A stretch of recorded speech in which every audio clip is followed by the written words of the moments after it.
What's up, everyone? Before we get started, I just wanted to let you know to use the index for the show today, because we go all over the place. So if you just want to hear about the games, which would be crazy, because there's other really legitimate stuff talked about, like Oakland for like 10 minutes for no apparent reason. Anyway, if you want to get in the giveaways for the show, smash the like button before we get started. Leave your Draftkings handle in the comments section and tell me which game you think is going to be the highest scoring for the week. And give me a point total for that. You got an answer? The Sunday Nighter. Sunday Nighter. Tim, do you got an answer? The Monday Nighter. Monday Nighter. You can also enter a draw where if you refollow Tim on Twitter, send me a screenshot and your DK handle, you're in a draw for $20 DK dollars that I will announce the winner for on either the Sunday live show or the Monday live show, both 10 a.m. Eastern time on the Draftkings YouTube channel. So you want to check those out. See if you're a winner, all right? Let's get to the show. The Mayo Experience. Mayo Experience.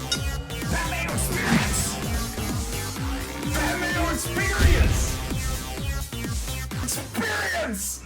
Welcome to the Pat Mayo Experience, Week 7 spread picks, game previews, super locks, and of course, free money teasers that are guaranteed to lose from Tim and Cust.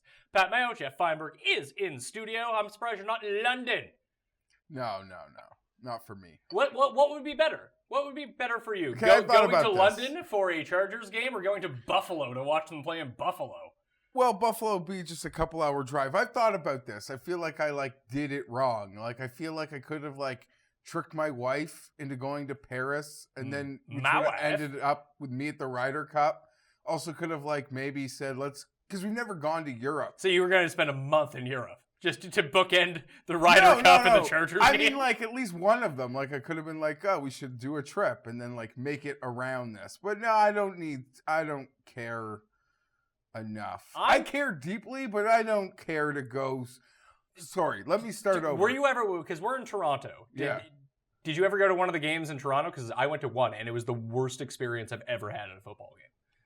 It was horrible. I did go to one. I think I actually went to the America Bowl years ago, early 90s, Packers Bills, preseason games that they did here. And I went to the first game.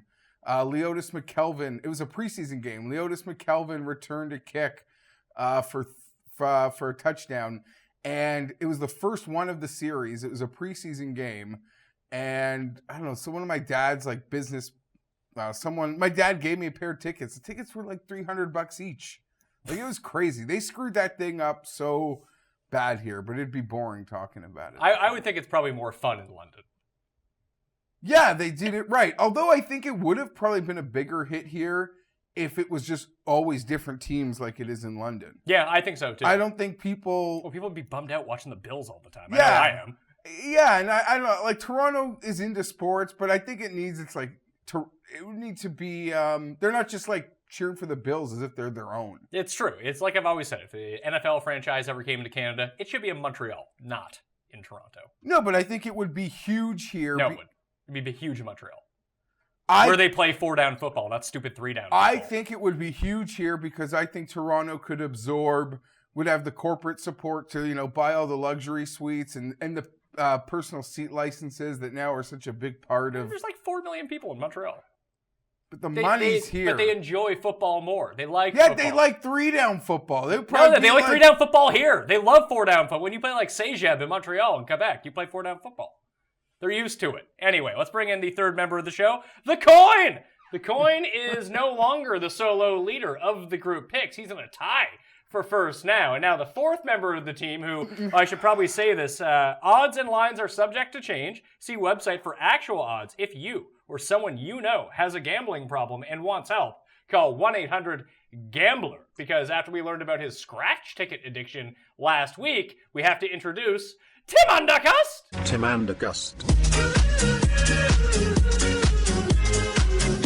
That is not my name. And I do not have a scratch ticket addiction. How many did you buy this week? 0. Really? Good for you. Really? Do you know why? I actually have live footage of Tim at the convenience store right now. He's not buying scratch tickets anymore. Let's see what he's up to. Stop at the shop for a loaf of bread. Spend all our money on Nevadas instead. Cherries. Cherries. Well, I know what those are, but I don't play those. I don't know. That was you in drag as Donnie Duffy playing the Tearaways.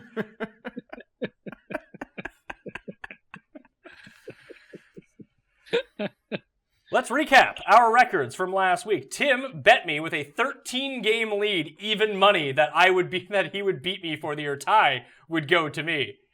How outrageous is that? 13-game lead, needed even money, just to say that I wouldn't beat him in spread picks this year. I know. I'm starting to feel bad though that I said you win on the tie. Why? Because I'm starting It's to a think. 13-game lead. Yeah, no, that's probably that fair. lead But down to 10. I was 10-4-1 last week. Started to try now. I'm up to 37-49-7. Tim was 7-7-1. He's 47-39-7. Geoff, you continue being hot fire here. Yeah. You're now tied with the coin for first place after a 9-5-1 week.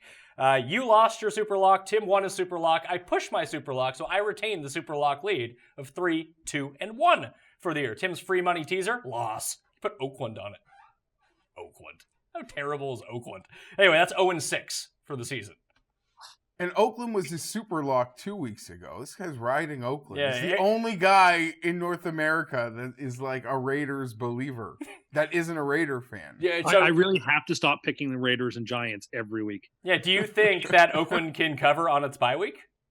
I think yeah. I don't know. I picked bye against Oakland. They're already down like 8 guys. I love that website. Is Gruden fired yet? Everyone's all over that. It's like the third time it's come up on the show this week. Oh, it's a big talking point. It's fantastic. It's in history, like right now it feels like we're full born like analytics era, but I think history will still like consider this period as like us being on the edges because there's still like not a full. So when you say like 20 years from now, Yeah. all the teams will be super analytic? Yeah, I just think, and we'll look back at these couple years now as like on the edges, the borders of being like analytic, because there are still a handful of holdouts.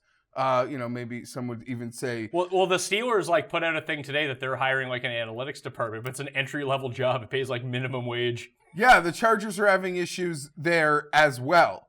But it's like the 10 years to Gruden as we're going into like a brand new era of football that some people believe we're already in like full bear.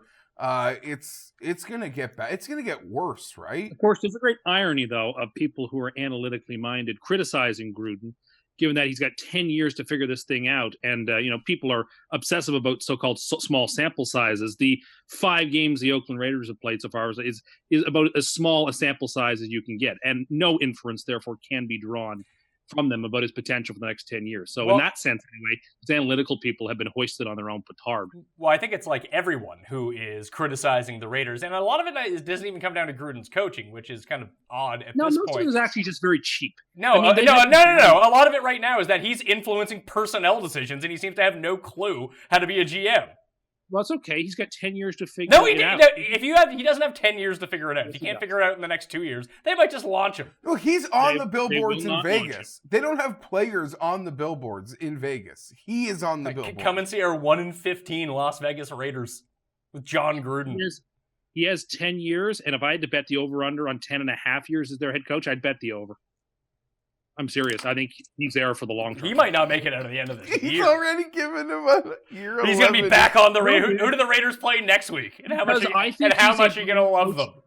I think he's a brilliant coach who will learn. Why do you think he's a brilliant coach? Being out of football for 10 years, well, the game has changed, 3-4 different times? And he was watching games every single week and calling them. The idea that he was like living in a hut on Mars and disassociated from the game is so risible as to not even be a serious comment. Like, is he a little bit out of step? Sure. Put it this way, I'm willing to say that John Gruden is more out of touch than you are.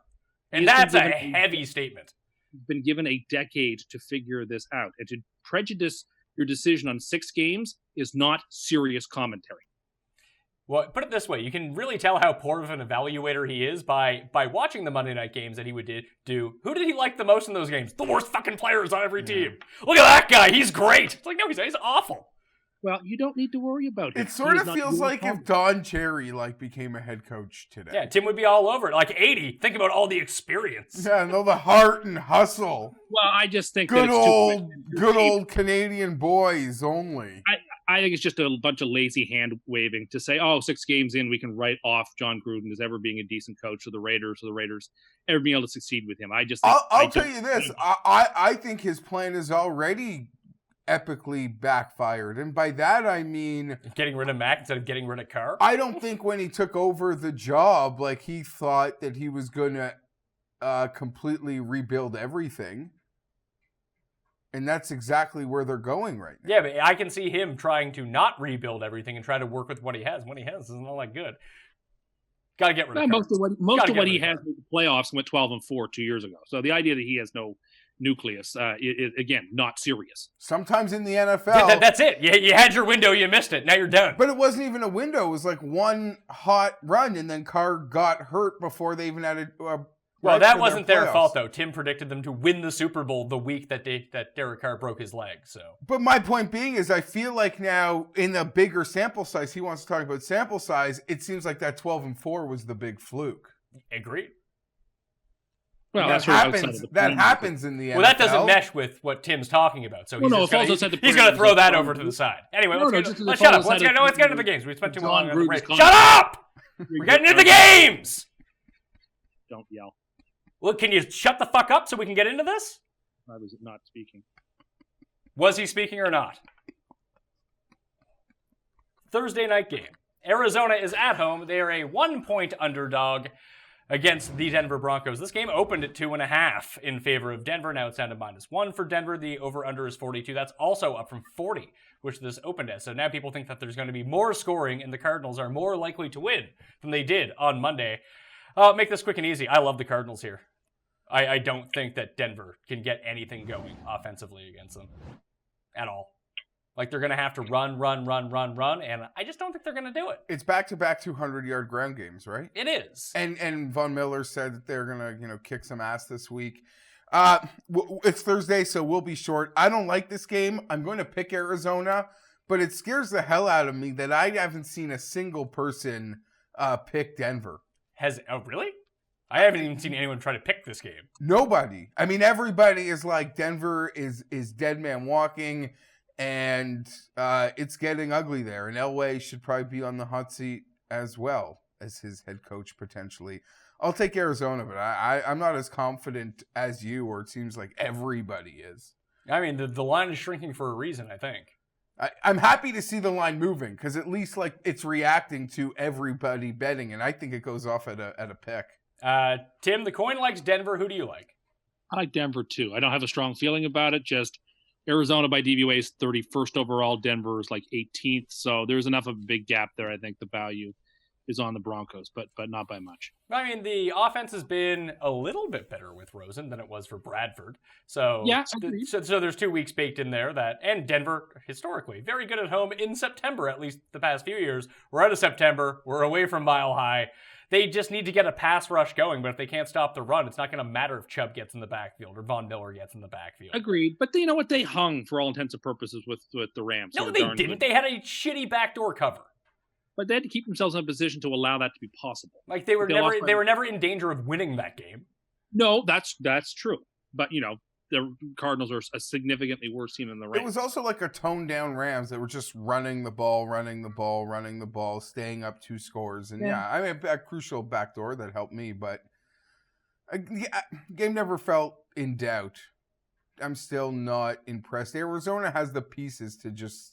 I think the Arizona, like, if Denver wants to drop back and pass here, like, their path to victory, because Arizona's run defense is very bad as well. That hand the ball off to Royce Freeman, hand the ball off to Phillip Lindsay, and just run the ball 45 times. If they start trying to drop back and pass, they lost a guard this week to an Achilles injury. Arizona's going to be in that backfield. Chandler Jones is going to be down the throat of Case Keenum, either with sacks or with enough pressure that he just ends up looking crappy, because that's what Case Keenum will do. Under pressure, he'll just throw the ball to the other team. And I think that Arizona can just limit them that way because Denver's poorly coached and won't commit to a philosophy that's going to beat Arizona. And Denver has this incredible, if you're into trends, like road wins, road ATS, it's pretty scary how bad it is. All right, let's go to London. We got a 9 is it 9:30, 9 o'clock in the morning? 9:30. Perfect. The Chargers are 6.5-point favorites against Tennessee. 45 is the number. Now, this is the game where you mentioned, like, you haven't seen anyone take Denver. I haven't seen anyone take Tennessee yet. And I disagree. Tennessee is 3-3. I've seen a few people take them. And I think watching that game, we all knew, watching the Titans play, that it was going to cost points into this one. And if the NFL's taught you one thing, like, you almost hate seeing a team play that poorly. There's almost a concern for the Chargers. Well, the Chargers don't have the same defense that the Ravens do, for one thing. No, but their defense playing better. Yeah, Like, it's not the Ravens. I'm not going there. But the Titans can't score. And you look at the Titans' points per game, even in their wins, was not impressive.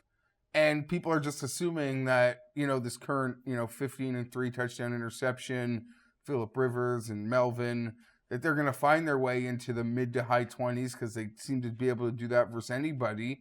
And can the Titans do that? I would say this. I picked the Chargers pretty confidently in most of the game, in all the games this year. I'm less confident about this one. This one seems like a slug. Tim, where are you coming down on this? I am feeling very similar to you guys. I mean, I guess the Titans have a chance because their bad luck charm, Doug the Pug, will not be there. So I guess they have a chance of winning a game. They let him be the guest host to come on the field for a game. They get shut out at home. It shows you what bad vibes he brings everywhere he goes. Are you now not only jealous of Doug's social media influence, you're now concerned that he's taking the curse corner from you? I'm not concerned about that. I'm just saying he brings bad vibes because he's an uninteresting fraud. Now, in this game, I don't like. I'm going to tease the Chargers. I think they're a perfect teaser team. Because most places I get this numbers at 7, but if it's a 6.5 here on the show, great. I'm still going to teaser them. I think that's going to be a part of the free money teaser. Is it a 7-point teaser this week? It is a 7-point teaser this week. Right, so you get the Chargers down to plus a half point. Yeah. But either which way, I don't think the Titans are the sort of team that can show up on the road and do damage because they have no offense. Like, they have to be able to score. The Chargers' offense should travel. I think the Chargers should score 30 points. I don't think Tennessee has much of a chance to get there. Their offenses look pretty stolid and pretty slow the last few weeks. I see no reason to think that it's going to suddenly rebound at Wembley. The Chargers have been in Cleveland all week. They just stayed there. Sort of like a team. Oh, that sounds like a bummer. Yeah, they were joking after that. They were joking before the game versus the Browns that they better win because staying in Cleveland after a loss would be mighty depressing. But I don't know. They seem to be bonding, going to team movies. Well, I actually have a tourism video for Cleveland. Would you like to see it? Fun times in Cleveland today. Cleveland, come on down to Cleveland town, everyone.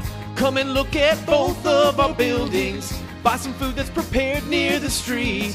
Who knows, you might even see this guy. You should come on down to West 6th Street. It's the perfect place if you're a douchebag. Watch the poor people all wait for buses. Who the fuck still uses a payphone? Here's the place where there used to be industry. This train is carrying jobs out of Cleveland. Cleveland leads the nation in drifters. Here's a statue of Moses Cleveland. He's the guy who invented Cleveland. Yeah! I like Tennessee here. I think this game's going to be close. Like, this game reeks of Chargers missing extra points. They Chargers made every kick last week. That means they're due to miss a whole bunch this week. And Lynn, literally before he was even asked a question in his post game, was like, "We made every kick this week." Which, if I were a Charger fan, I'd have been so upset about that. The idea he's making light of the thing that's killing the team. No! It shows me. It's a terrible thing to say. I completely disagree. Completely. It shows me, like, even in a dominant win where all the phases of the game played great, the pressures on Mayfield, the effortless way they ran the ball and set things up, and that was what was his focal point. That was what was on the top of mind. So to me, I disagree. I am a Chargers fan, so my opinion means more. I also think the Chargers put a lot of stuff on tape versus Cleveland. Like, they've jet sweeps. I've never seen us run jet sweeps like that. I'll also say I'm going to pick the Chargers because I just think they can score the points. I'm not very confident in this one. I'll have my own teaser we can document today. I'll take the Chargers. It'll be a 6-point teaser. I'll add more to that, but this game is personal for me. One of my college roommates, huge Titans fan, And this goes back to, I guess, the first time when we were living together at university when the Chargers and Titans were playing. Chargers were like 13-point favorites. This is when they were like really good and Titans were really bad. And he was talking so much crap to me the night before, and he wouldn't even watch the game with me. He watched it alone in his room. He wouldn't watch with me. So every time the Chargers scored, and they won like 35-3. What was he doing in there? Having like a Titans beat? No, maybe. Steve McNair. Every time. Well, I told him when the Chargers win, I'm going to celebrate by getting I call it the blunt and bucket. It's a bucket of chicken, and you can put the other two in. Well, weed is legal in Canada now, and since we're in Canada, you can talk about it. How much weed you wanted to smoke? Yeah, no. So it was blunt bucket, and it was for it was in one of those townhouse complexes. So like the two neighboring houses, all you had to do was come over and cheer against the Titans loudly, and you would get in on the blunt and the bucket. And every time the Chargers scored, I went over to the part of the house. He was in the basement that was on top of his bedroom, Pat, and I jumped like the wrestler Earthquake. You did the shake? Yeah, and this was an old house. Like, I could have gone through the floor. Like, that was possible. That was in play. But what did end up falling was everything on his wall, like his loser Dave Matthews posters and shit, and Pearl Jam posters, all came off his wall.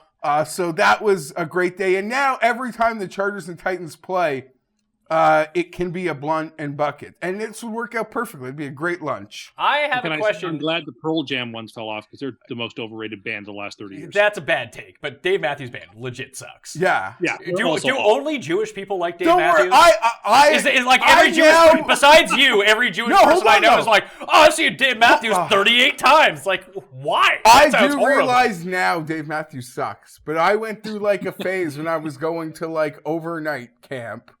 It's like in my is Dave Matthews Jewish? Like, I don't get it. Like, why is it like a specific Jewish thing? I don't know. He just cornered that market. It's a good market to corner, but like I just don't get it. He cornered it. I've been to a few Dave shows, but like that was long ago.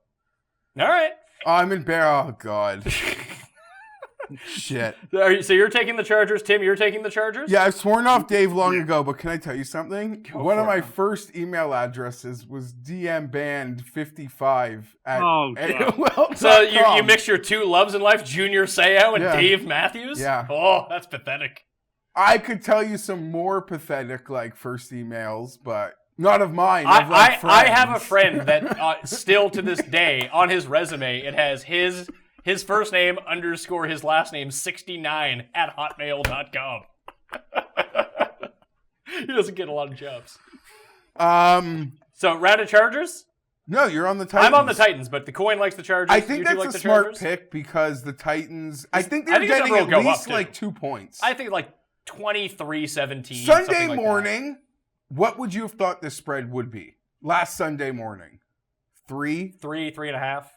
Yeah. So that's sort of like, I never like being on this side. And this league, the NFL, the team that like looks horrible, loses to the Bills, gets shut out. What happened? Like, I've seen this too freaking much. So I'm kind of Mariota is not going to be able Oh, Mariota-san? The Chargers just got to spy the fake punt. Well, Mariota-san is an international man of mystery. According to Tim's pronunciation. And if they lose, I probably just go to bed and don't even watch the rest That's of the day. it for the day? Yeah. Shutting it down? Yeah. Can I express again how much I love the early games? It's awful, and they should be banned. Last week was the right way to do London. Let them go to London, play at 2 o'clock. You besides people who live on like the West Coast, and I get that waking up at 6 a.m. to watch football sucks. But for you, who's like an hour ahead of us, that's glorious. I mean, you won't be able to watch all of it because we'll be live 10 a.m. Eastern time on the Draftkings YouTube channel. Well, that's it. And I like to watch my Sunday shows before football anyway, so like I'm not watching that. I always wonder who's watching those things. It's Tim. I'm watching Meet the Press and Fox News Sunday and stuff like that. Okay, that's his other shows. No, I respect those shows more than like a show with Terry Bradshaw in 2018. No, I'm not watching that. You see Terry Bradshaw's rant about how Mike McCarthy's a great coach? It sounded like a Tim rant. What I'm going to do is, you see, I'm going to get Mike McCarthy and John Gruden to run my team, and it's going to be lights out. Well prepared for 10 years from now. I've been long opposed to Mike McCarthy. Next game, Buffalo at Indy. Indy is a -7.5 favorite at home against the mighty Bills, who are starting Derek and Cust at quarterback. Over-unders 43.5. Are the Bills better with Derek Anderson under center? This is one of my favorite games this week. He has the Kelvin Benjamin connection.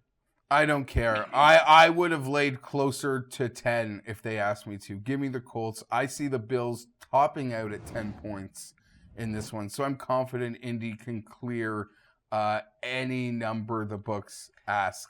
Buffalo keeps covering these huge numbers week after week. No, it's one or the other. Buffalo either does really well or they get blown out because their losses, the scores in their losses are incredibly lopsided. Well, it's because the Bills can't score points unless the other team physically hands them points.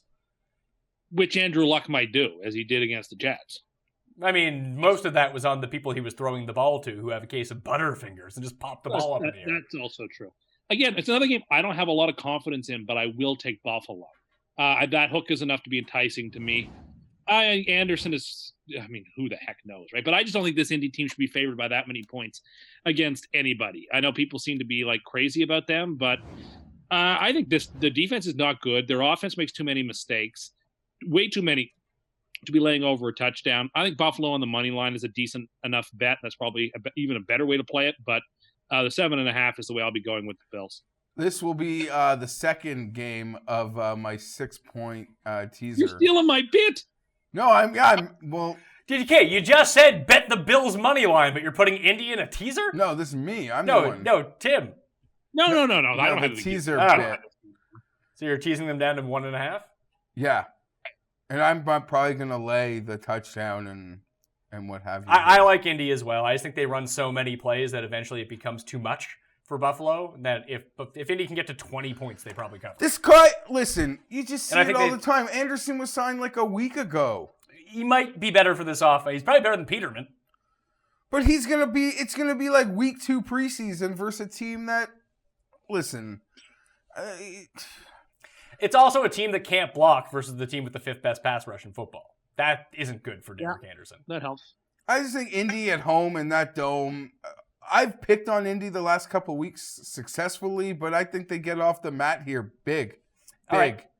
I do want to let people know we got 2 rounds of giveaways this week for $20 DK. If people want to get in the draw, what you got to do is smash the like button if you haven't already. Go to the comment section, leave your DraftKings handle, and tell me which game that you think will have the most points this week, and tell me what you think that number is going to be. Give me a score of the game. I'm just curious to know, for DraftKings purposes, what games I need to be stacking here. So any game of week 7, highest scoring game, boom, you're in the draw. You don't need to be right. You just need to do it after smashing the like button. You'll be in the draw for $20 DK. Also, felt bad after last week, and Tim lost all of his Twitter followers. So this week's contest will be, if you follow Tim on Twitter, very pathetically, but Tim's going to be all fired up because he'll get over 6,000 followers. And send me a screenshot of you following. So even if you'd follow Tim already, you can be in the draw. So tweet that at me with your DraftKings handle. Boom, you're in the draw for 20 DK bucks. I'll announce the winner on Monday's live show at 10 a.m.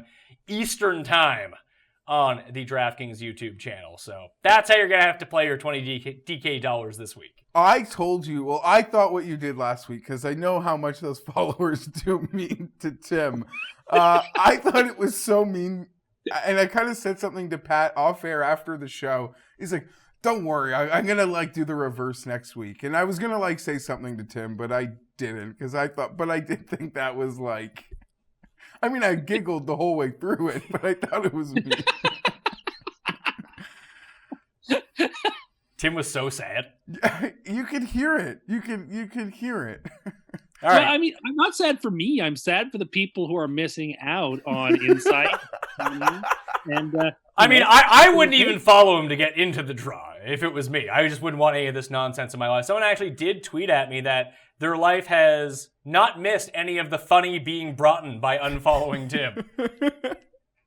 I can't see what that person said since they've been muted. Oh, you're muting people now, are you? I don't usually, but that was unnecessary. Did you have a lot of people blocked? Because I feel like people are irrationally mean. I feel like I'm mean to you on this show, but people on the internet even meaner than I am. Oh yeah, well I have a thick skin. I don't care about that stuff. But you cared about losing the followers, didn't you?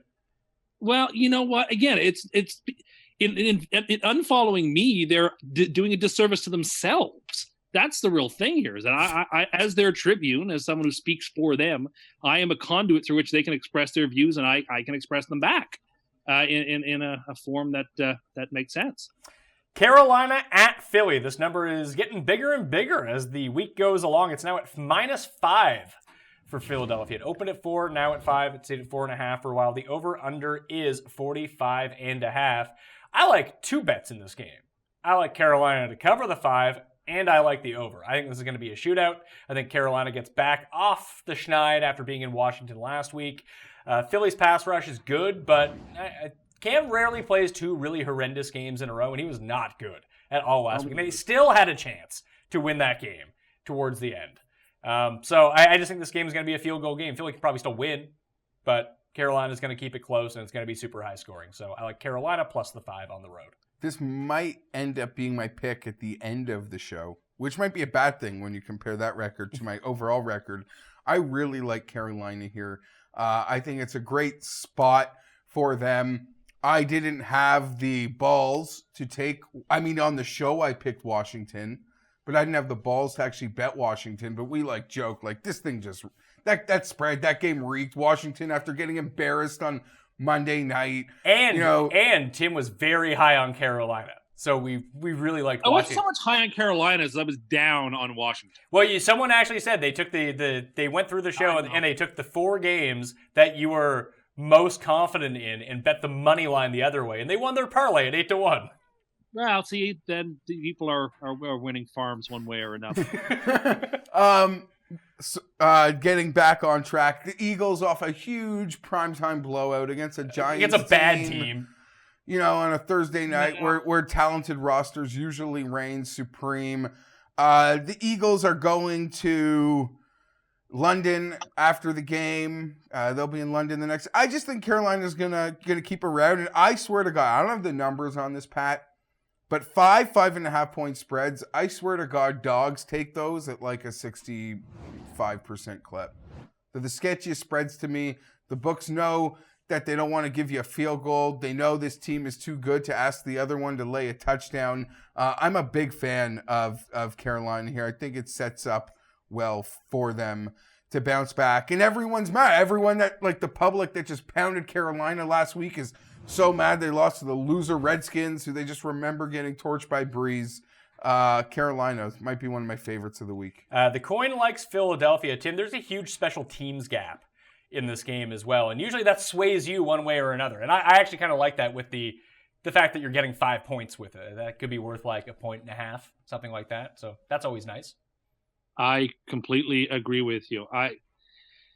I'm not as strong on this game as you all are, but I am going to take the Panthers only because I think it's a bad number. I think it should be 3.5, not 5. So I just think there's a little bit of value on the Panthers. Yeah, they didn't bother to show up against a bad Redskins, at least what I thought was a bad Redskins team. The Eagles did what they had to do, and they've had some extra time off. But you know what? Maybe we don't need to judge that win as all that impressive so far. So I think Philly will win the game on the field. I think Philly will win by a field goal. But I'll play the Panthers and the points. Cleveland Steamers at Tampa Bay Bucks. -3 Tampa is. Right now, the over-under is 50 points. Not great from Cleveland last week. If that under has got to be such a lot. I'll say this. No, that's the whole thing. I was really leaning towards over. Score. The Browns can't score. So why was it going to get over? Because Tampa Bay doesn't stop anybody. Tampa doesn't stop anyone. Here's the thing. There's a side in this game I really like, but I would just need clarification on Mayfield's health. He's playing. But I don't know if you saw it. The ankle. Something happened early in that game, and to me, he was beyond effectiveness after he kind of tweaked something. Trying to get a first down, he kind of slipped on the archaic technology of the NFL. They're at the end of the chain, they have the orange red slip and slide. It's like a piece of a slip and slide that we have the yellow line at home on our TVs. That's kind of all the players have. Well, I guess they have the end of the stick, but so the green zone isn't real. No. So I guess I'm ranting here. I don't know. The Chargers Oh, God. To me, Cleveland should have been bet against regardless. Yes, I'm a Charger fan, but I pointed out the spot game, and someone sent us a great stat about teams winning in overtime, are 2-10 this year or something the following week. It actually is a thing. And I think it goes back beyond this season. I thought Cleveland was in a horrible spot game last week. I think they're the better team. To me, Tampa's is bad. I think in the end, after 16 games, they'll be the team I thought they were going to be when we did a preseason show. Unless they go back to the Fitzmagic, and then they'll be good again. I like Cleveland in this game. I think this could be like the Raider game scoring, though. Remember that Browns? Yeah, I actually think this could just be an absolute shootout. What was that? Both teams were in the 40s, I think it felt like. So I think that's the game. But I want Mayfield to, yes, be playing. But if he can be healthy, I'll really like Cleveland. Tim, you hate Cleveland, so I assume you're taking Tampa. Yeah, the Cleveland team I thought would show up the last couple of weeks showed up, and that they just can't score. Yeah, I mean, Jameis looked pretty good last week. Jameis was fine.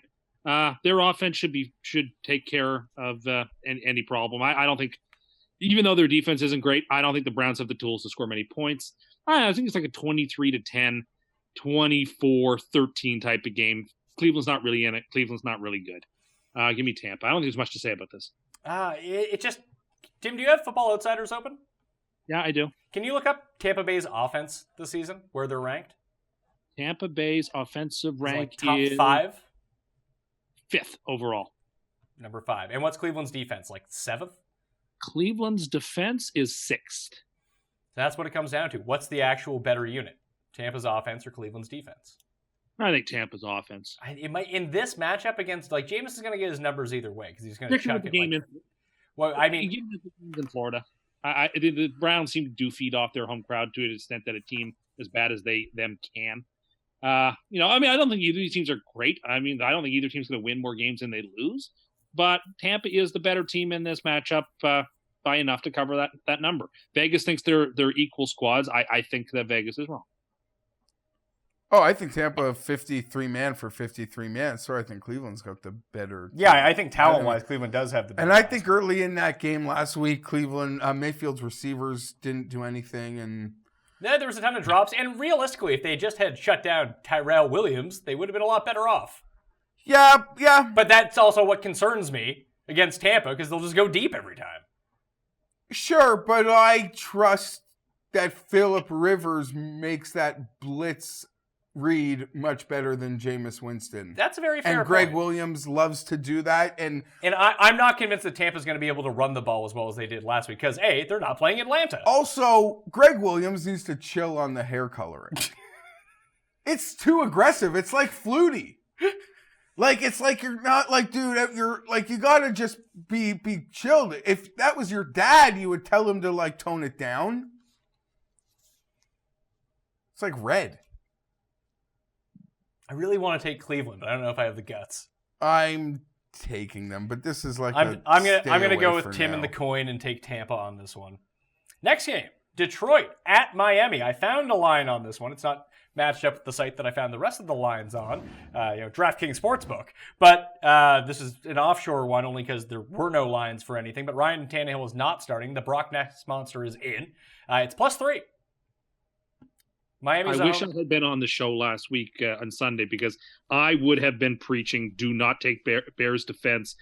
Go for the Dolphins. That it's the perfect contrarian play. But he won the Millie Maker with Brock. Exactly. It was the perfect. But Tim just advocated playing Miami's defense, which was even worse. Not Miami's defense, not playing the Bears defense, taking players. I like Tim's retroactive takes. I wasn't on the show, but I definitely would have said the one thing that no one said. Yeah, sure. Then why didn't you tweet it out?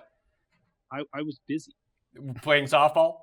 Yes, I was. However, if it was the playoffs, you weren't even playing. You were on the bench, coaching third or something. Not true. Anyway, I'm going to get confirmation on that as we talk. That I was playing? Go ahead. Tim wasn't there, so you can text him. Oh, so that's why you were playing. Listen, Vegas won, built because there's only one way to play this game. It's Miami, or you don't touch it. No, if you want to lay Detroit is definitely the play here. I don't think the Dolphins. Tim, did you take Chicago last week -3? He did, and I took the Dolphins. I did also, and I would argue to the death that was the spread went up to 7. So, but I would have taken the fish at 7. Okay, fine. But my point being is, I as well took Chicago with the 3. and I feel like I got to go back to like that, just trying to pick on the Dolphins at home, who to me, Pat, they remind me of last year's Bills. They're a little bit, they're just big plays and weird turnovers. Kick returns, like Well, what the hell? Okay, Then they're maybe, going to win. maybe, but I don't know. It's going to be a Lions game where someone has the ball. I don't even think it's going to be like that. I love the Lions. Off the bye. Coming off the bye against a team that just played an overtime game the week before. I got to take the Who's Lions. just getting supremely lucky. And the biggest thing here, like if Miami can continue to run the ball at a decent clip, and like everyone's like gushing, coming their pants over Frank Gore last week. Half his rushing yards came in overtime, for one thing. Like, let's settle down. Frank Gore here. is so good, Let's though. settle down here. He's a legend. But the big thing is, like, Detroit has a bad run defense. Yes, we know this. But is Miami really going to commit to throwing the ball or running the ball when they're, like, down 17-0 early? Like, this defense is going to stop this offense. Detroit's offense is good with 2 weeks to prepare. And the big caveat to all of this, and I mentioned this to Gary and Jake on the ranking show, Brock Osweiler is like a knuckleball pitcher. If you're not ready for a knuckleball pitcher, you're going to be, like, flummoxed when stuff comes out. Now, Detroit has a week to prepare for Brock Osweiler. Detroit, the second best pass rush in football? No chance. Brock's getting dropped like 8 times in this game. Miami also plays on Thursday. They have the short week Houston, coming up? which could be a Brock Osweiler like mental look-ahead game if he's still going. I love to be Detroit this playing. week. They are on the very, very short list of making the Super Bowl. I rather like the Dolphins here. I think, listen, you get a Lions team going outdoors to play in a hot and difficult atmosphere. And, you know, what Stafford's record on the road is not great. Stafford's record against teams with winning records is really bad. And he's got both of these things turning against him at Miami, a team that, because the AFC is so terrible, the Dolphins are probably statistically favored to be a playoff team right now. Like, it's just one of those weird spots where the Lions and Dolphins are both dumb teams and do dumb things, but I do not feel good laying 3 points with a dumb team going outdoors on the road on a pretty long trip. So I think the value is on the Dolphins. When this game opens on most books, I bet you the number will be longer than 3. I think you'll be able to grab even more than that, and I think that's the way to play it. Jeffrey?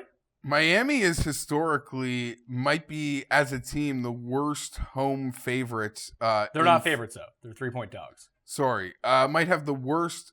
Them and Tampa have the worst home ATS in like a 5-year span in this league, which is weird. And they're playing well, and they have these early home games that they're kind of taking advantage of, getting teams into that building where the weather has been hot, considerably warm. I made the comment last week that they would take advantage of the Bears and the Navies. The Bears ended up wearing the orange in that game. I don't know. I look at that game, and it's like the Bears lost it for themselves. Oh, like Iceland and Mighty Ducks too. Lost it for me. And it wasn't even really just, the Iceland team. It was the Iceland coach. Gunnar Stahl? No, that was the player. Who was the Wolf, the dentist. The dentist, yeah. The Iceman. Who had the quick two-hander on Emilio in the one-on-one post-game. You lost it for me. You lost it for yourself. Lost it for yourself. Let's go shake their hands. So who are you taking? Tim and I are on very... Oh, I'm very much on Detroit. As you mentioned, the Dolphins off the overtime win. Dolphins playing on Thursday. And the fact that I feel like I just got to stick on I tried to pick on the Miami last week on the show with the Chicago -3. I feel like in many ways it's an identical scenario, and I'm not going to back off. Well, let's think about that. I mean, do you really think that Bears team is about the equivalence of this Lions team? Because that's essentially what you're being told. I mean, I guess the line went up to 7. Yeah, I do. I think they're pretty close. Yeah, you're getting 4 more points here if the line stays the same. Yeah, I think. And Detroit could be better than Chicago. Like, Trubisky reeks. I don't know if that's true, but I don't. Stafford's way Detroit has a far superior quarterback than Chicago does. Maybe I know, just all the maybe numbers 2 years from now that won't be the same. The numbers and trends certainly are against the Lions. Doesn't mean they can't win the East. No, because I got the trend. And I was staring at my phone. Yeah, he just gave the trends. The overtime games. Miami sucks against the spread at home. The Dolphins are 13-36 ATS at home against teams with losing records since 2003. I know that's like a long time, but I don't know. Something weird about these guys. That being said, you guys mentioned The Lions 9-18 on the road versus teams with winning records. So I know one you mentioned the Lions. Do the Dolphins qualify? I mean, I know they have a winning record, but no, they are, and I do kind of feel like I joked already. It feels like the Bills last year. There's a lot of like things that are just bouncing their way to this record. Yeah, Lions and Texans. It's plausible at the halfway part they're 6-2. That's a real possibility. That's crazy. But that's a team that'll probably make the playoffs. They could also be 4-4 at the same time you're calling them. Like it's. Can we just have Miami win all these games so all of the money we lose on them during the regular season, we can just bet against them in the playoffs?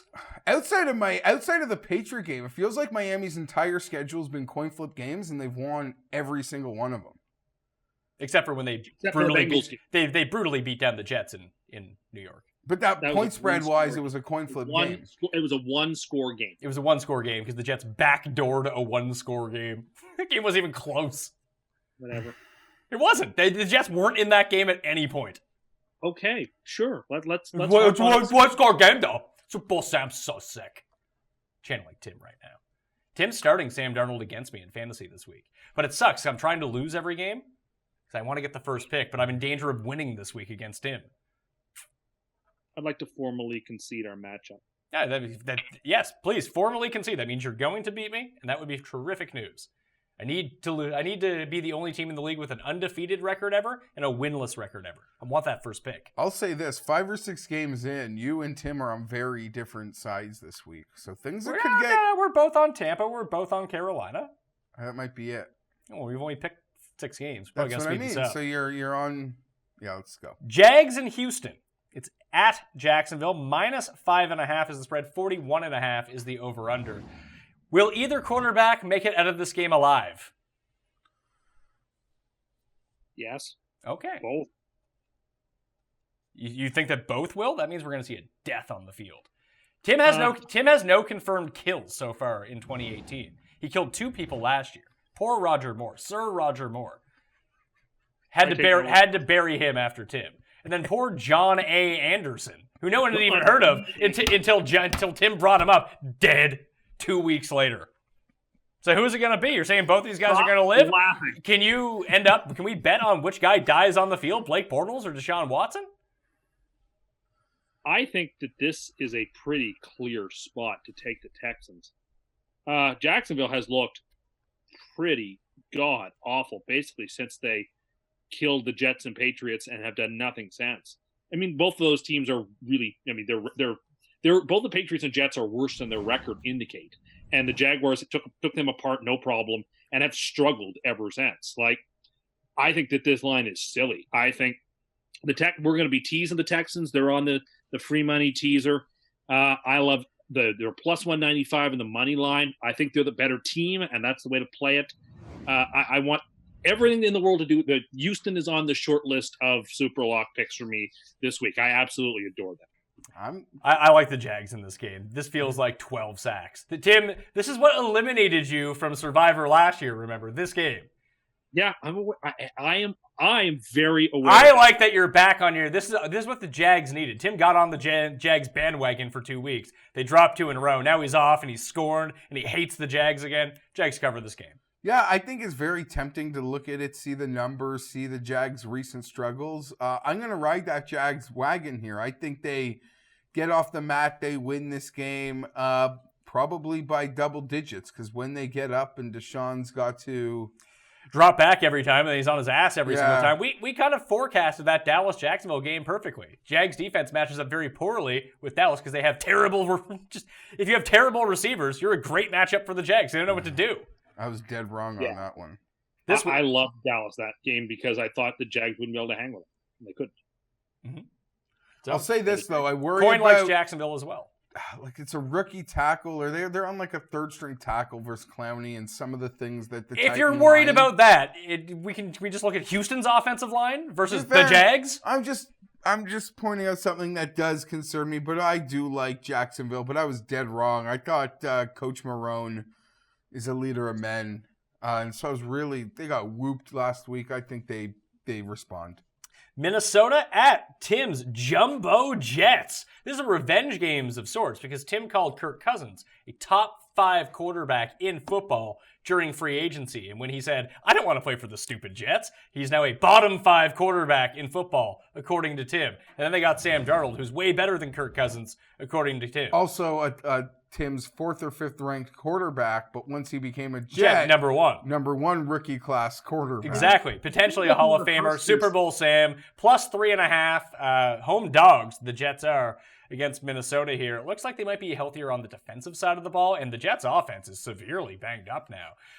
Quincy Enunwa, little Quincy, is going to be out 4 to 6 weeks with a high ankle sprain. Terrell Pryor isn't practicing. Robbie Cust isn't practicing. Isaiah Crowell isn't practicing. That's not great news. It's going to be Bilal Powell, Jermaine Kearse, and Super Bowl Sam, who looks like a dummy. And the Jets' tight ends, because the Vikings are bad against tight ends. So expect, Herndon, Leggett, those guys to do something in this game too. At least the numbers say so. I like the Jets. You got to give your head a shake from behind the camera, Tim. Where do those guys rank on your tight end rankings? They're unranked. Listen, I've been on the Jets for their little 2-game run here.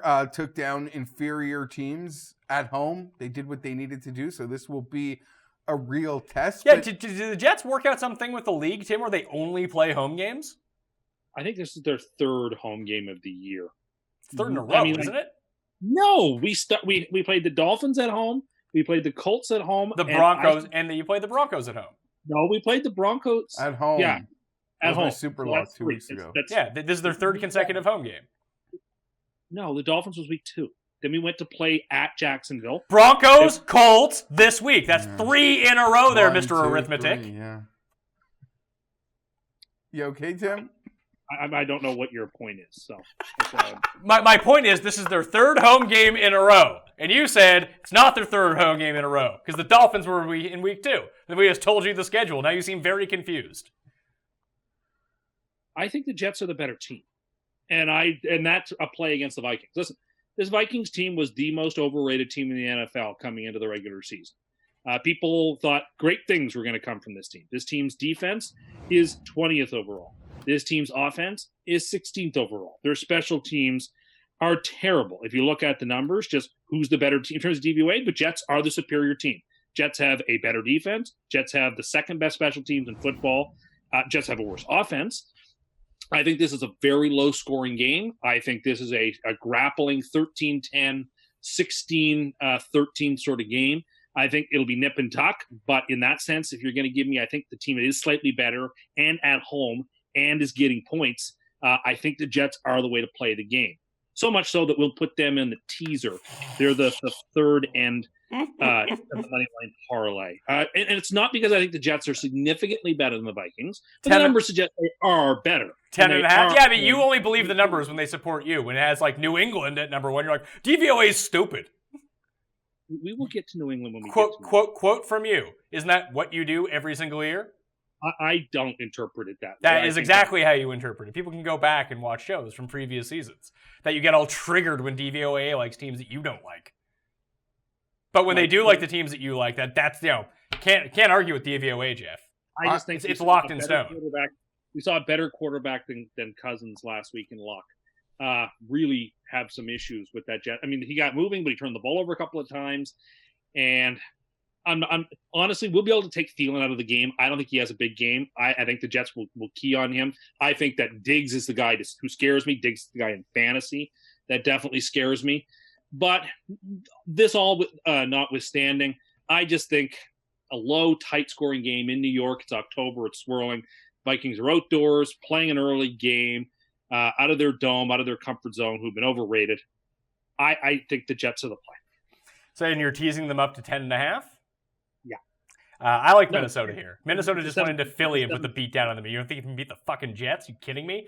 Jets are banged up on offense. They're banged up in the secondary, and Minnesota's getting their guys back. This is going to be. Yeah. This are they though? Aren't they, is there more injuries there? Sendejo, or they got another big injury? Well, I saw Everson Griffin's probably coming back this week too, and Delvin Cook's probably going to be back on offense. There's just too many guys. They're going to throw too many points at them. I can see Minnesota just waxing them here. Well, that would be 30 the first to 10. time they waxed somebody this year. They sleptwalked against the Cardinals and never could really thoroughly put them away. Got beaten by the Bills at home. Like, this Vikings team is so underwhelming. I don't know that they're capable of blowing it. I feel like your hatred of Kirk Cousins not signing with the Jets is really shining through here. Are you jealous of Kirk Cousins? I don't believe Who are you more jealous of, Kirk Cousins, Doug the Pug, or the Coin? And why do you have these petty feuds with people that don't even know you? And one of them's an inanimate object. I'm not jealous of any of them. I'm just looking at the numbers, and if my case is strong, it's because every evidence points to the fact that the Vikings are not the better team, and that you have to create a fantastical story in order to convince yourself to play the Vikings, I think, in this game. Not you personally. I mean, you, the metaphorical person. Like, one has to be. Jeff, let me quiz you here. Who has the better quarterback? I don't want to play this game who has because the Vikings are the better team, who has but the better I do quarterback? like the Jets. Who has the better quarterback? For Sunday, the Vikings. All right. Who has better receivers? The Vikings. Who has a better running back? Jets. No. Is Cook healthy? It looks like Cook's going to play. It looks like Crowell's not going to play. The Vikings. But that's the weird thing. I'm going to take the Jets. I'm shocked this line, which opened at 4.5, has dropped to under 4. I was hoping it would go the other way. People are all in on the Jets here. I don't know why. I'm concerned that the Jets, I'm concerned that the Jets beating up on some bad teams got me a short number here. I think the Vikings win like a squeaker. Like, I think this could be. I think the game flow is very much like Tim, projects it to be. I don't have near the confidence that Tim does. I don't mind him throwing it on the teaser, crossing that 10. The Vikings have been underwhelming, but I'll say this. You come into the year with Super Bowl expectations, like, I guess, unless you're the Rams, you've sort of not, something's wrong. You have those sorts of expectations. Sometimes you just don't want to be what the Falcons are. Just survive, like, early. Yeah, it seems like Minnesota and Philly are doing exactly the same thing. And you look at the division, and it's, yes, they have a harder division than Philly does. Do they? Minnesota. Green Bay's no good. I would rather play the division schedule in the East than in the North. That's sort of what I'm getting at. But yeah, I don't know. Something about the Jets. I think it's going to just be a close game. All right. I like Minnesota here. New England at Chicago. Chicago coming off that overtime game, but back at home now. Big spot on Sunday night. New England gets the win. They do not cover, though. So Tim hit his SUPERLOCK with Kansas City at 3.5. This is +3 at home. So home dogs for the Bears. A lot of this hinges on Khalil Mack's health. Like, that's what everyone was blaming their bad defense on last week, not the fact they missed one tackle and then all of a sudden Albert Wilson's 80 yards down the field. Like, there was just giant plays, and maybe New England can take advantage of that. I think there just might be too many fast players on the Bears offense here. I like the Bears in this game. I think the defense reemerges a little bit. You start getting in Brady's face. I mean, that's how you've always been historically able to beat Brady. Get pressure from right up the middle, move him off his spot, and all of a sudden he's not looking so hot anymore. So I think the Bears can win this like 20-17. I'm excited for this game, but I hate it from like having to pick it. And I will just, for the purposes of needing to pick every game, I'll just go to the window as a square. And take New England? And say, I don't know, Brady versus Trubbs? That's actually a very good, if that's the only case you wanted to make, Brady versus Trubisky, it's a pretty good case. But I see the game. I see everything you're saying. I'm certainly not shocked if the Patriots, I guess it's not early season anymore. It feels like a letdown spot, though, if there was going to be one for them. They play the Bills on Monday night next week, so it's not a look ahead. Like, normally big division game next week on Monday night. Like, that'll be fun. DA versus. Maybe Josh Allen can be back. Yeah, I don't know. Just give me the Patriots. I assume they can do enough if I got to pick it. Tim? Yeah, I think Pat made a pretty good case. Historically, when Brady loses games in the regular season, it's more often to NFC teams than AFC teams. In other words, teams that he doesn't face very often, doesn't see very often. Road game after a pretty big emotional victory. The likelihood of a letdown, I think, is reasonable. Especially if Mac goes, I mean, I think he can just completely ruin the game. I don't love the game at 3, but it's the fourth end of a money line of a teaser. So we'll get the Bears up. Chicago +10. I don't see any way this stays at 3. This feels like in many places it's not. It's at 3.5. It's at 3.5. Yeah, it drifted up, then it drifted down. I just feel like this is going to I be think a it will. 3.5, 4 by the time kickoff comes. And if it gets to 4, then there's nothing stopping it until it gets to 6. And I like the 3.5. I can see the Bears losing this by a field goal, and if the 3.5 So is can I. available, I like that. It's really interesting to have Matt Nagy on the other side of the ball, because the Chiefs have had such an easy time scoring on the Patriots that you give a good defense along with it. Now, in offense, it isn't as good as the Chiefs' offense, clearly.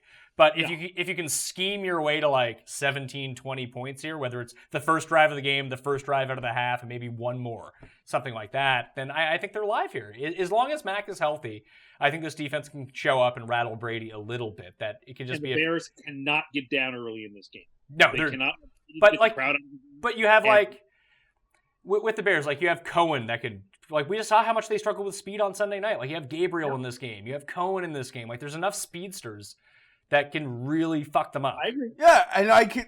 Everything you said is like 100% accurate. I could also be like, Oh yeah, the Patriots won by 40. No, the A plus B like has to equal C, right? Like this team just lost to Brock Osweiler. You're telling me Tom Brady's gonna lose to them? I get it. That's not how you should try to attack this league or these games, because it'll end up backfiring. But sometimes you just gotta blindly do it. This is not a game I'm not looking to invest in New England, because I do think it is a bad spot. But push comes to shove, you're asking me, I'll still pick them. New Orleans at Baltimore. This is in the 4:00 set of games. It's one of my favorites. It's one of my favorites too. 2.5 at home for the Ravens. Saints coming off a bye week. They're at completely full health. The Ravens coming up, beating the crap out of Tennessee last week. Probably is doing this number no favors. This probably would have been a pick'em or a Saints -1 if Baltimore hadn't won 21-0 last week. I think we get there though. I think we might too. I like Baltimore. Love them. I mean, the total of 50, I think this game goes over. Weirdly enough, people are always like, Drew Brees sucks outside. Drew Brees does not suck outside. He's just not as good outside as he is inside. It's not like they're not going to score points. Even when we saw them against the Giants earlier this year, they moved the ball at will. They just could not get into the end zone. Now they're dealing with a much better defense coming at them. They're not going to be able to run the ball like they're used to. They're going to have to rely on a lot of those short passes. But Baltimore plays one of the most up-tempo games in all of football. They're the second fastest team behind Indy in football. They throw the ball a ton. Flacco's look good this season. Flacco is basically the minor league version of Pat Mahomes this year. They can make the same throws. Who has the best arm in football? Mahomes, then who? Flacco? Stafford? Rodgers. The ease in which Flacco flings these 30-yard, like, just down the sideline passes to Michael Crabtree is unbelievable. If it was Phillip Rivers trying to throw it, it'd be like a weird shot put sidearm, and it'd be like a weird Kurt Warner floater in there. Just they're lasers from him. He looks sharp this year. He really does. And eventually, this is also a matchup of teams bringing in their backup quarterback to run the ball. Eventually, Lamar Jackson's going to throw that ball, and it's going to be it's going to be a 70-yard touchdown. This could be the game. Yeah, maybe I would say I really like Baltimore. I think this is gonna be a pick'em by the time we get to Sunday, by the time we get to 4:00. So if you like Baltimore, wait. Yeah, I'll still, for the purposes of the show, I'll still, suck it up and lay the 2.5. I sure you didn't get into 3, so 2.5 feels like there's no rush to play it. New Orleans, they play Minnesota next week in a big revenge spot. Between that and sometimes the bye can be great, and other times it's just too much time to read about how great you are. And I think that's maybe what we'll see from the Saints. And I think a Ravens team that is still like big picture looking for respect in the league. Me and you sort of like the Titans more than someone like Tim, but I get how the national media is not going to rub one out on you for taking care of the Titans. It's almost like the Chargers are getting more hype than the Ravens because everyone was so into Cleveland. Yeah. Like, this week the Chargers are that, like, sexy team. But I'll tell you what. Everyone saw the Sunday Nighter Chiefs and Patriots, and everyone's assuming there's going to be a playoff rematch. The Ravens and the Chargers might try to spoil that before we can get it. Well, I mean, it all depends. For the Chargers in that case, it depends on if Bosa comes back healthy, and then the defense looks good. But, like, this is the only good, like, real legit defense in the AFC right now that has, like, a capable offense. I'll say this. I covet Bosa. Bosa and Bosa. I covet Joey Bosa news the same way I like any news and information about finding out like when my mother-in-law is going to Florida for the season. Like those are the most paramount pieces of information in my universe right now. So Tim, the coin likes New Orleans. Geoff and I both like Baltimore. Who do you like? I like New Orleans. I get all of your cases. They're very strong. But in the end, the Saints not only are coming off a bye, but before they get into that bye, they were just sort of moving through the gears. That's what people remember too. And they should. I mean, the last couple of weeks, we've seen them against the Falcons, against the Redskins, just take care of business. Now, And the Ravens. Giants. Yeah, and the Giants. Now, the Ravens present a different challenge. The Ravens are probably the best defense they've seen all season. So deference is to be given to that. And when they played a really good defense, at least statistically against Cleveland, they got shut down. So I get all of that. But if you're going to give me Drew Brees with points, I think the Saints team is still, after the Rams, I still think they're the second best team in the conference. I like them. I'm not like, it's not a game I'm going to be heavily touting. It won't be a Super 7 game, but I like the Saints in this game. Dallas at Washington. Washington, both teams coming off a win, actually. Dallas hasn't won consecutive games so far this season. They're 3-3. So it's -2. The over-under is 41.5. This feels like a super slow game. I kind of like the Skins here. These two teams are not equal. I saw Dallas is clearly better. I don't know about that. Dallas just beat the Jags 40-7, and it wasn't even that close. Okay, then I love after hearing that, I love Washington. If Dallas had just not punted that might be against the super lock territory. Dallas just not punted against the How could Texans? Dallas ever lose again? They're so sick. No, but if Dallas just had not just punted against the Texans, they'd have won that game. They'd have been the favorite to win the NFC East. Like, Dallas is not as bad as I thought they were going to be. This Cowboys team has a absolute bell cow running back, a quarterback who looks like he's getting more confident with the offense every week. The defense is one of the very best in the NFL. Dallas has the pieces in a very weak division to go ahead and take a run at it. Washington did what they did last week. That's great. I think the real Washington team is closer to the one that got torched by New Orleans than the one that beat the Panthers. Cowboys, Redskins, I mean, this is probably the top 2, top 3 rivalries of football. It'll be a hard-nosed and tough game. I just think Dallas is the play here. I think that Dallas is better at most positions. I definitely think, as Vegas does, that Dallas is physically the better team. So let's take them. I mean, you're getting the Dallas juice here. Like, you're getting -2 at home. Mm-hmm. Like that's mad disrespect for Washington. That's because morons like Tim want to go up and bet Dallas. And Tim, let's just rewind the bus like 3 weeks. He really liked Washington. I know.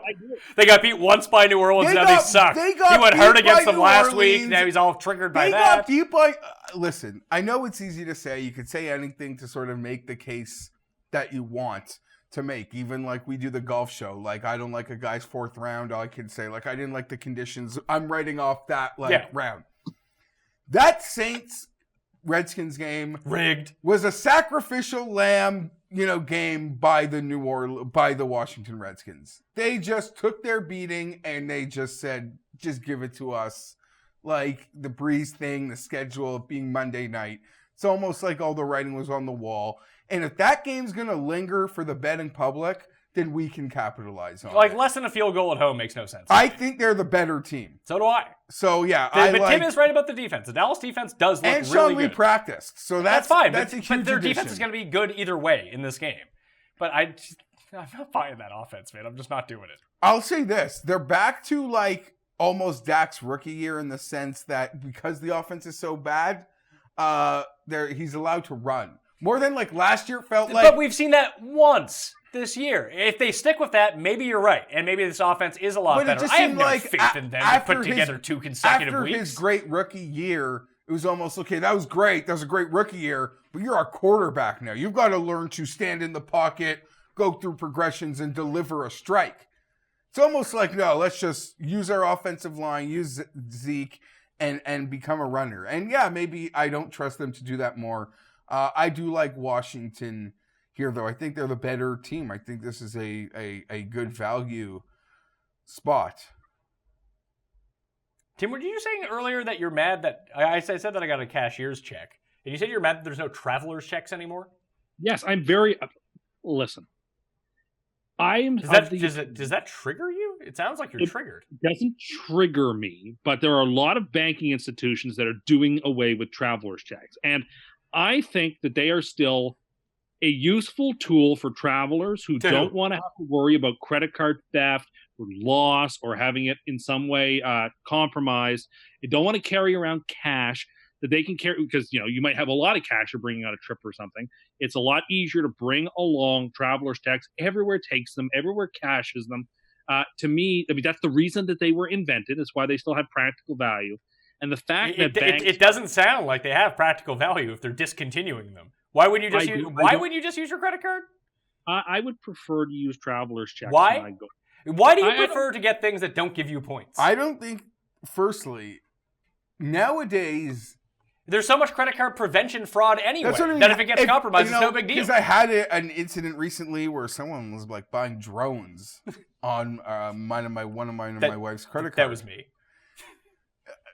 But I'm just saying, like the response by the bank was so comforting, and they were don't worry about it. Exactly, like don't worry about it. Well, it's I'm not on you. a trip. I don't Even want to before worry they about did. that.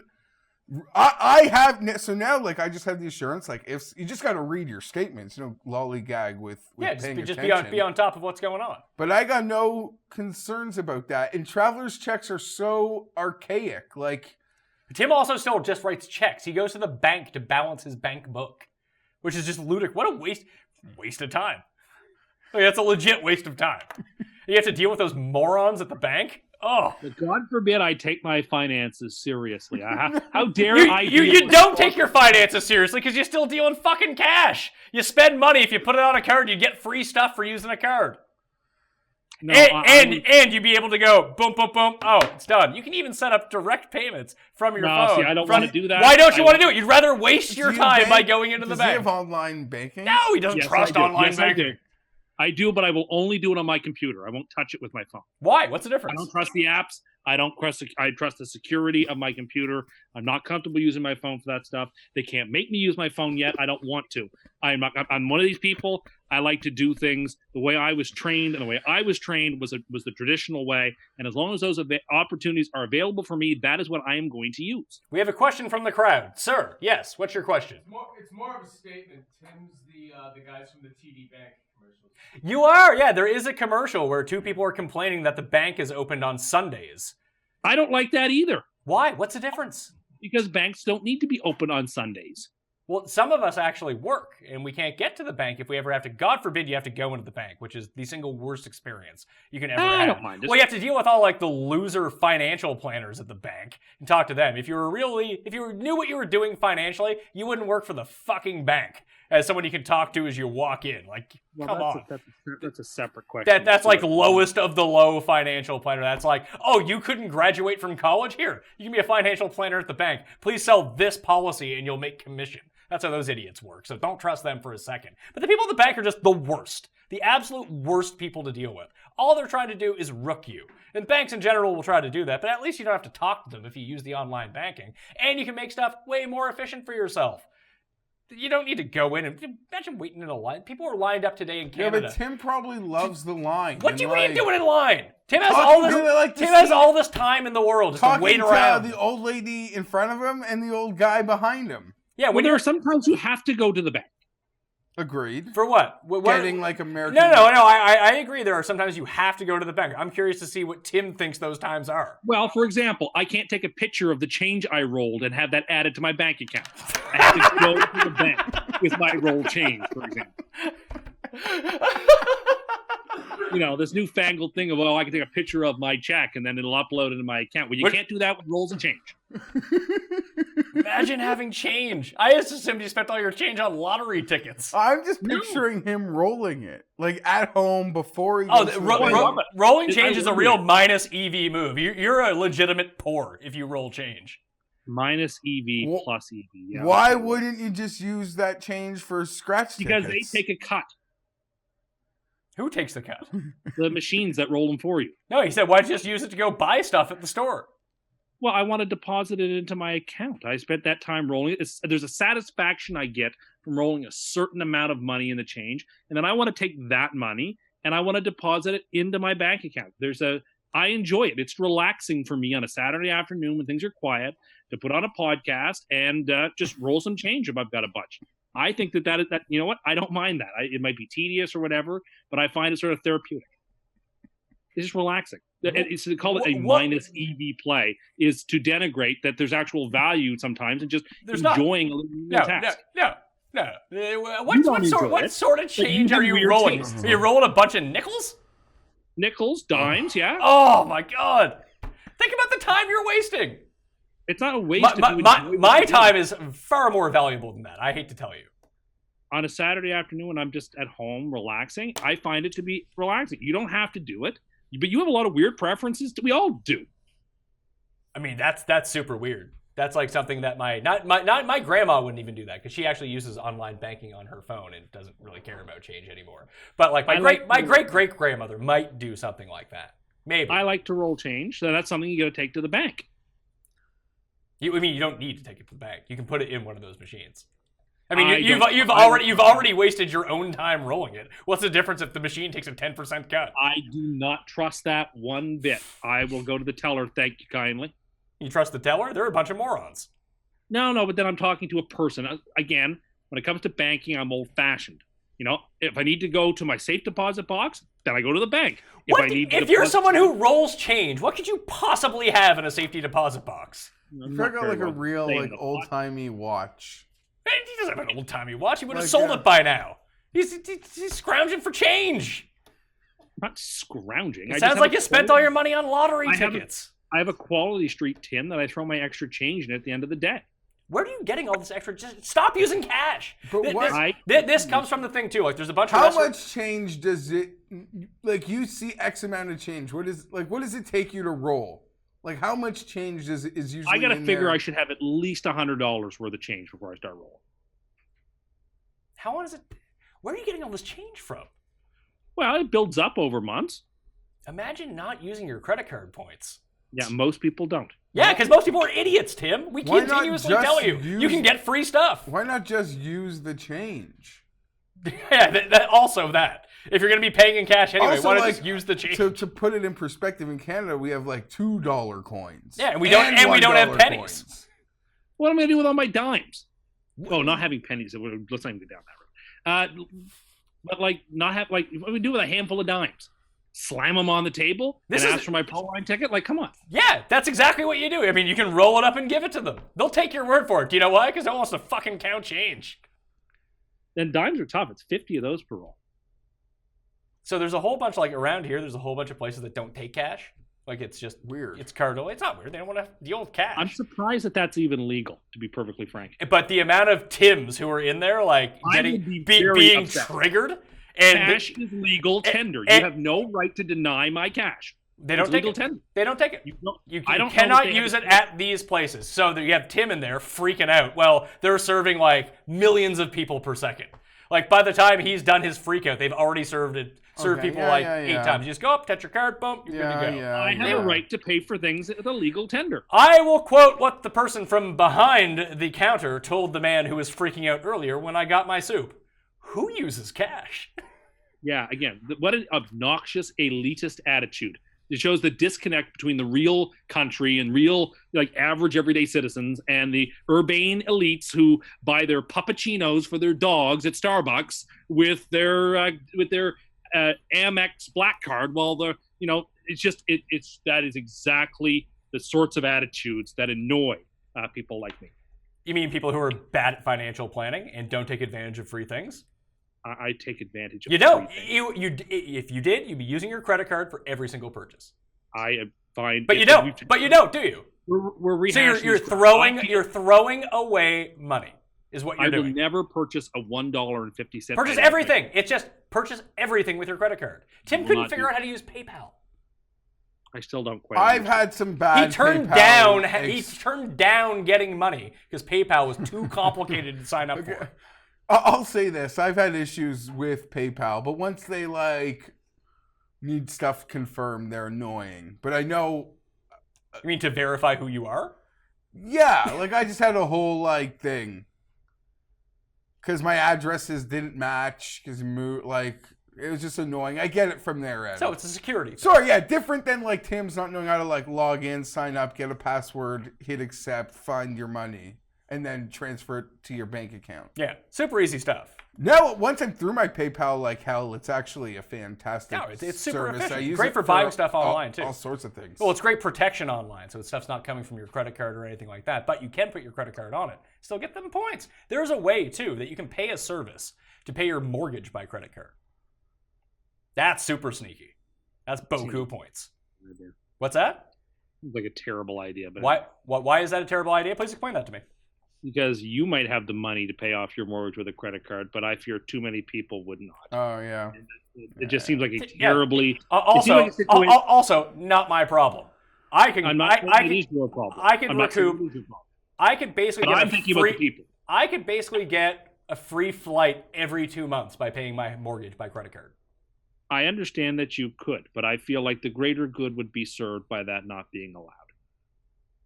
Tim doesn't want people to have free things. I do, but I just think that the opportunities for avarice and greed would be too great, and so I would think that perhaps What apps are on your phone? Not many. Can you look at your phone and tell us?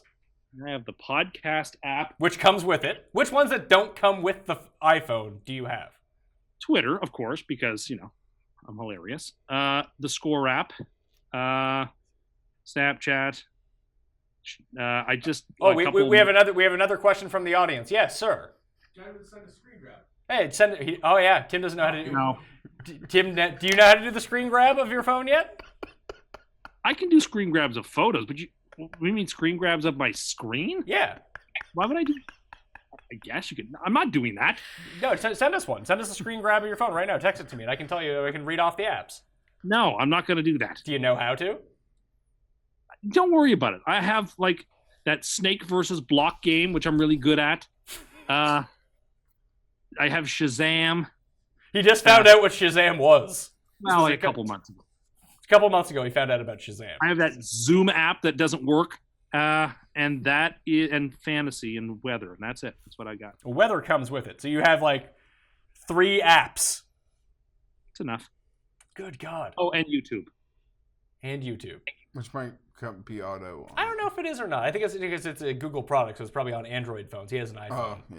Fair enough. Either way, you can make your life so much more efficient.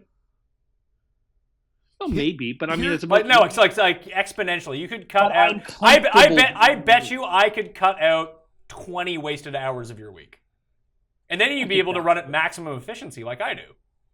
I'm not too concerned about maximum efficiency. I think that's the wrong way to look at things. No, you're not making the most out of what you're doing. Well, but I think that's a very mechanical and ultimately flawed way to think about your time. I think the way you should approach it is what makes you happy, what are you comfortable doing, and at what pace do you want to move at? Not all of us want to move at SST. I mean, I think that's perhaps where we could end this little conversation, is that sometimes maximum efficiency and speed is a bad thing. I mean, the Concorde jet was the fastest and most efficient way to travel that mankind has ever devised. And we got rid of it 15 years ago, and it's never, ever coming back because we had the pace had outstripped the safety and the comfort and the intelligence of why we ought to travel the way we travel in a slower, less efficient way than we did 20 years ago.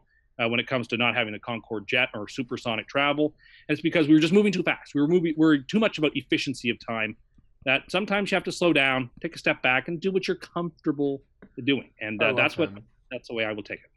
He's the best. Well, he just wants everything to go back to the 1700s. He wants to live in a world. He wants to live in a world where people can still die of scurvy. When you go to the dentist and they got to do some work, are you like, you don't want your mouth frozen? You're just like, do you have any like cocaine lying around? You can just rub on my gum.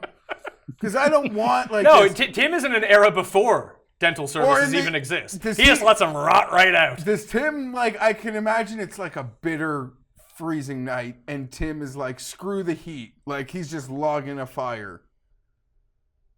Because the heater, that's like too modern. Do you think Tim could be trusted by managing a fire? Are you kidding me? I don't know. He lives by the lake. He lives on a lake. I assume he knows how to do a fire. No, Isn't that like... not allowed to be around fire. That would just lead to him being on fire.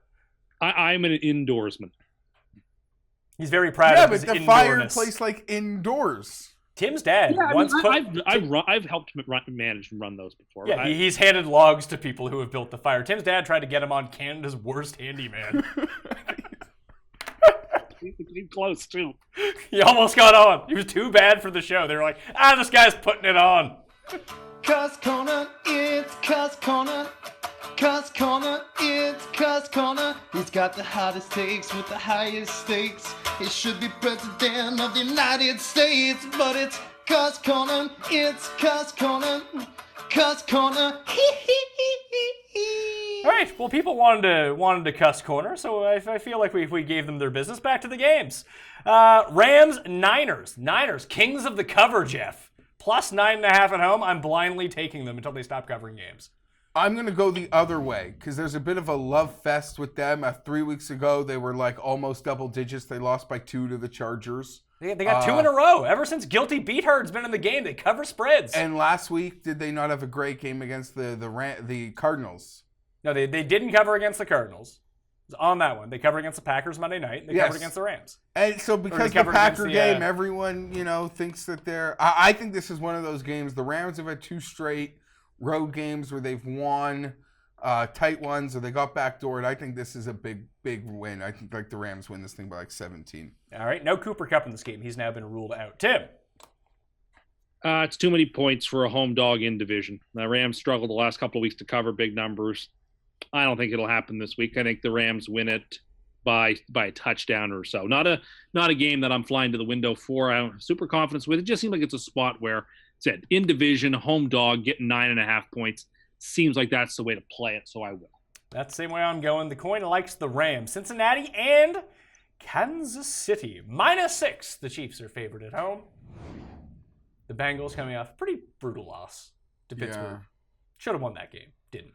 In many ways, you would argue the Chiefs coming off a tough, last-second primetime loss, but very moral type victory for the Chiefs. As I said, did a radio hit here in Canada earlier today. Hosts a big Chiefs fan. I agree with essentially the entire national media that I took more from the Chiefs in that loss than like their wins versus Pittsburgh. Or I'm just picking a random win off the top of my head. I think that was. They showed us a lot that other than, they could lose home field if they have to meet again, which could be a big blow potentially. I thought it was a win for the Chiefs, and they covered. Yeah. So I guess, a win in that respect. I really do like this Bengals team. I just think they're walking into the Hornets' nest, and they haven't been the same to me. Like when Eifert got hurt, they got some injuries. I think the Chiefs just find a way. They've been perfect against the spread this year, depending on where you got that Denver line that moved quite a bit.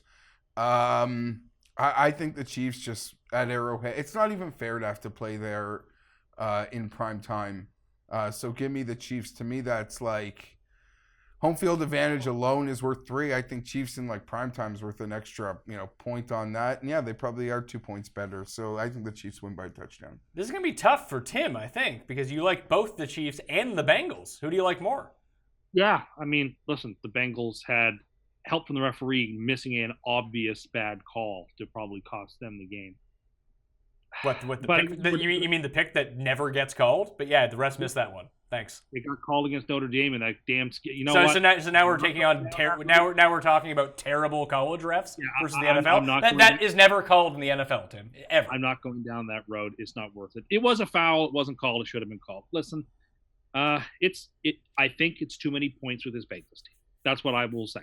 I respect this Cincinnati team. I think they're efficient on offense. They're not the worst team on defense. I mean, they're not the best. I think they have 24th in DVOA. That's a recipe perhaps for trouble. But the Chiefs defense is bad. The Bengals special teams middle of the road, a top 10 offense. I just think, the world is going to think Casey's going to kind of bounce back. We saw them against the Patriots, just rip them apart on offense.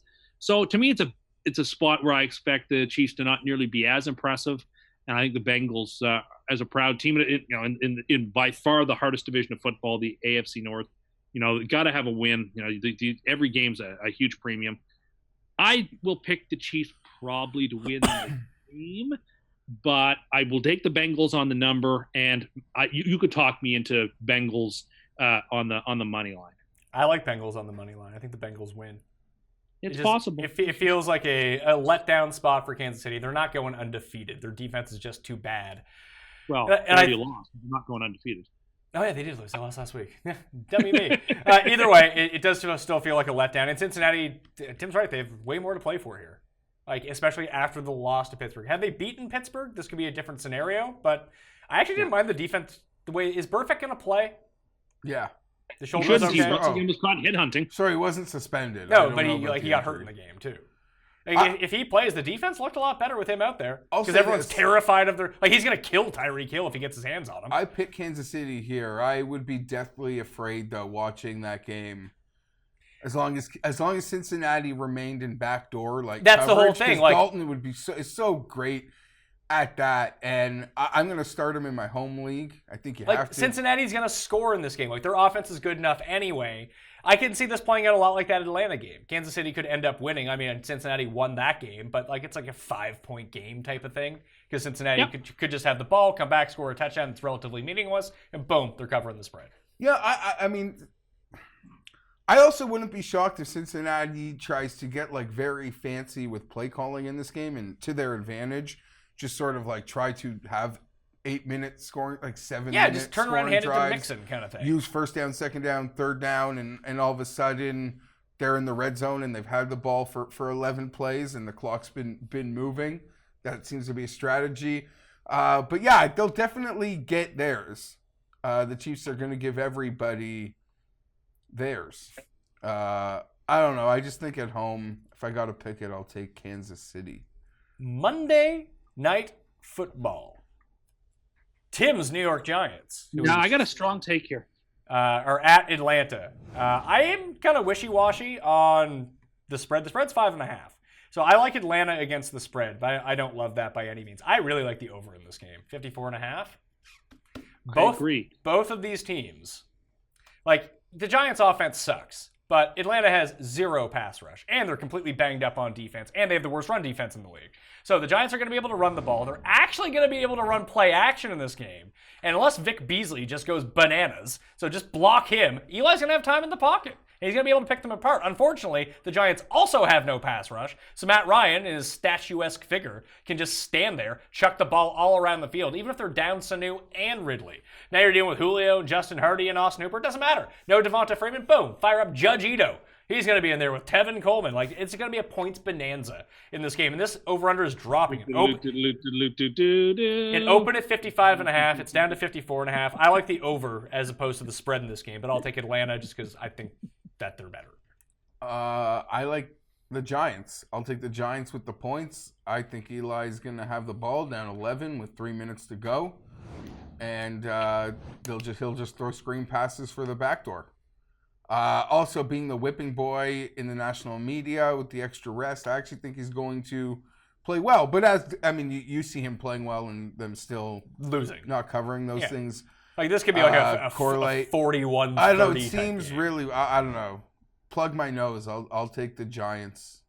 Tim?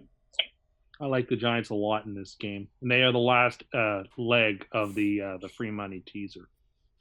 So we get them up to 13. Or I guess it depends. I guess it'd be 12.5. 12.5? New York Giants, 12.5.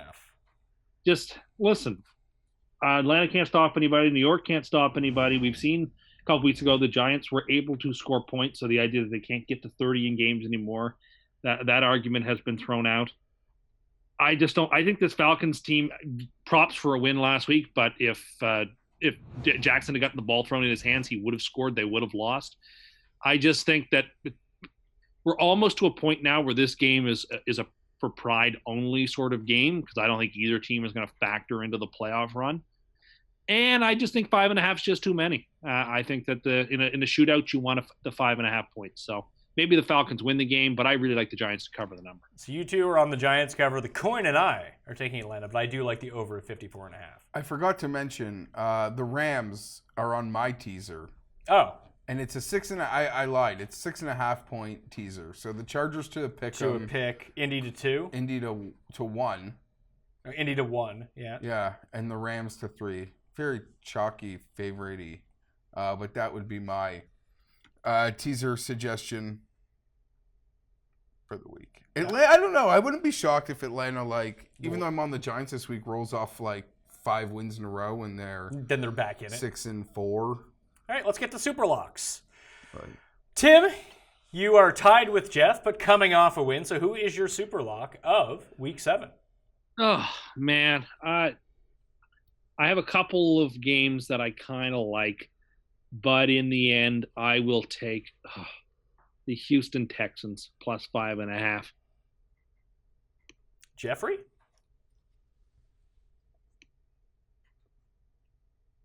I have it down to 2, so maybe you can help me with mine. I like Carolina plus 5. I also like Detroit plus or -3 on the road. Taking Detroit as a road favorite in Miami is, as Tim said, it's kind of difficult to wrap your mind around, but it's fewer points that they need to cover. And unless that's a line I got like off some book, that might not even be the line, so that seems disingenuous if it's all of a sudden open to 6. I'm going to take Carolina. You're going to take Carolina plus 5? Yeah, I think it's a good spot. Stealing my picks! No, go. No, I'm kidding. We're allowed to have the same. I swear to God, Baltimore is going to go off as a pick'em, and I'll be on that game at 4 o'clock on Sunday, too. I like Arizona on Thursday night. I had a lot of success picking my super lock on Thursday nights. I've only got 2 right so far this year, and the only 2 Thursday games I've got right. You liked Indy. I did. I thought about that, but I don't know. It's just... You seem to adore Washington. I'm surprised you didn't take them. I do adore Washington, but I'm not... I think it's good value. I think they're better, but I'm going to take... I want the take back with Carolina. That's where I'm going to take Carolina as well, plus 5. I bet you that number gets bigger by the time kickoff comes. I'll take it. That'd be my guess.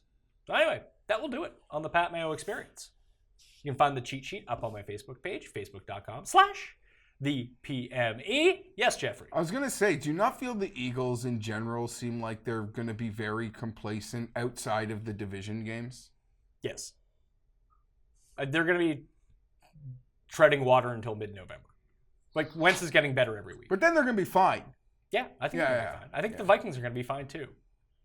Like, let's not overreact to the first 6 weeks of the year. Anyway, you can follow Geoff on Twitter at GFienberg17. You can also follow on the Twitters as a part of the contest. So screenshot the fact that you are following him, and you're going to draw for 20 DK bucks if you send your DK handle to me with that screenshot. It is Tim and Cust. Tim and Cust. That is not my name. Heard it was.